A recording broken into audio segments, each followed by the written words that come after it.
Welcome to Sharada channel. Hi friends, అందరూ బాగున్నారు, మీరు అందరూ బాగున్నారని అనుకుంటున్నాను. ఈరోజు జైబాయ్ వీడియో అనమాట. బంగాళదుంప కుర్మా చేసుకుందామండి. జ్యూస్ కర్రీ లాగా సూపర్గా ఉంటుంది. చూడండి, ఇవన్నమాట, పెద్ద పెద్ద దుంపలు అనమాట. నేను 2 తీసుకున్నాను. మీకు ఇంకా కావాలంటే కొద్దిగా తీసుకోవచ్చు. ఇవి ఉడకబెట్టుకొని కోసుకొని చూపిస్తానండి. ఇవి ఉడికిపోయండి. ఈ తొక్కలు తీసుకుందామా. ఇవన్నీ తొక్కలన్నీ తీసేసుకున్నాను. ఇవన్నీ ఇలాగా ముక్కలు కోసేసుకున్నాను అనమాట. ఇంత ముక్కలు కోసుకుంటే సరిపోతాయి. చూసారు కదా, ఇలాగ ముక్కలు కోసుకొని పెట్టుకోవాలి. ఇప్పుడు పోపుకి ఎండుమిరపకాయలు, తెల్లుల్లి, కరివేపాకు, ఉల్లిపాయలు, అలాగే ఆవాలు, మినప్పప్పు, జీలకర్ర వేసుకున్నాను అనమాట. నేను ఆయిల్ వేసుకున్నానండి. ఇది మొత్తం ఫ్రై చేసుకున్నాను.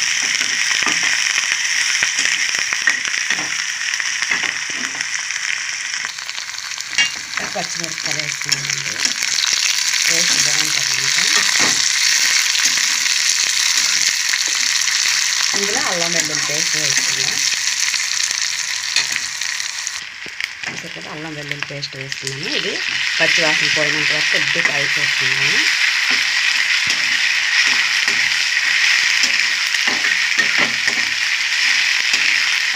బాగా ఇది ఫ్రై అయిపోతుంది కదా. ఇప్పుడు ఇందులో కూడా ఇంకొంచెం గరం మసాలా, తలది, యాలకుపల్లి, లవంగాలు, తర్వాత చెక్క, కొబ్బరి, అల్లం, జీలకర్ర, ధనియాలు, అల్లం అన్నీ వేసుకుందండి. పేస్ట్ వేసుకుందాం కొంచెం. ఇది తయారు చేసుకుంది. ఈ పేస్ట్ 1 స్పూన్ వేసుకున్నాను. టేస్ట్ బాగుంటుంది అనమాట. జ్యూస్ బాగుంటుంది. మనకి రైస్తో తిన్నా సరే అండి, చపాతీలో తిన్నా బాగుంటుంది, పూరి తిన్నా బాగుంటుంది కూర. ఇది కొంచెం బాగా ఫ్రై అవ్వాలి. ఫ్రై అయింది కదా, ఇందులో ముక్కలు వేసేసుకుంటాం. ఇది ఇలాగ తిప్పుకున్నామండి. మొత్తం అంతా కలిపిస్తున్నాం అనుకోండి.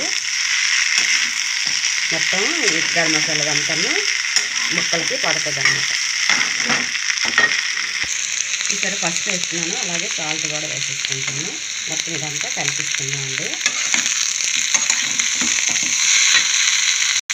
మొత్తం కలిపిస్తున్నాను. ఇప్పుడు కారం కూడా వేసేసుకుందామండి.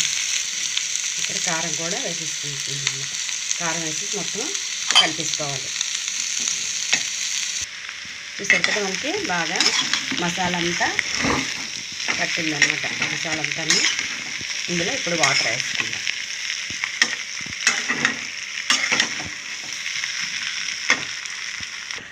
చూసారు కదా, వాటర్ వేసుకున్నానండి. ఇప్పుడు ఇది 5 నిమిషాలు ఉడికితే సరిపోతుంది అనమాట. మనకి ఎందుకంటే ఉడికిపోయే దుంపలు అలాగే ఫ్రై అయింది. బాగా మసాలాతో బాగా ఫ్రై అయింది. ఇది ఒక 5 నిమిషాలు ఉడకబెట్టుకున్నాం అనుకోండి, సరిపోతుంది. చక్కగా మనకి పూరితో తిన్నా సరే, చపాతీతో తిన్నా, రైస్తో తిన్నా సరే సూపర్ టేస్ట్గా ఉంటుందండి. చక్కగా జ్యూస్ కర్రీ. అలాగే ఇందులో ఫ్రై కూడా అలాగే చేసుకుని half fry, half juice curry లాగా చేసుకుంటున్నానండి నేను. కొత్తిమీర కొద్దిగా వేసుకున్నానండి.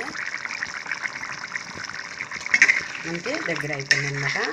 ఆపిస్తున్నాను. ఎందుకంటే మనకి టిఫిన్తో తిన్నా సరే, రైస్తో తిన్నా ఇది కొంచెంసేపు దగ్గరికి అయిపోతుందండి. మనం ఆపుకొని కొంచెంసేపు చల్లారిపోయింది అనుకోండి, దగ్గరికి అయిపోతుంది. స్టవ్ ఆఫ్ చేసేసుకుందాం. ఇప్పటికే ముద్దగా అయిపోయింది. వేడి వేడి అన్నం, బంగాళదుంపల కుర్మా,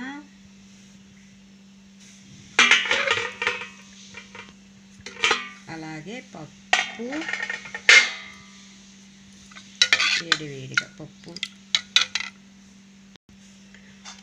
అలాగే బంగాళదుంపల ఫ్రై, కుర్మా ఒకటి, ఫ్రై ఒకటి, 2 చేసుకున్నాను అనమాట. చూసారు కదా, రైసు, కుర్మా, పప్పు, బంగాళదుంపల ఫ్రై.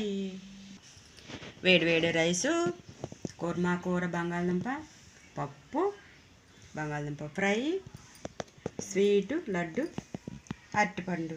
భోజనం చేయడానికి అన్నీ రెడీగా ఉన్నాయి. మీరు ఎవరు వచ్చినా తినొచ్చు.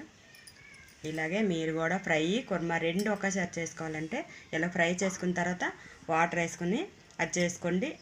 అది టిఫిన్కి కూడా అయిపోతుంది అనమాట. ఇది రైస్తో తినడానికి కూడా అయిపోతుంది అనమాట.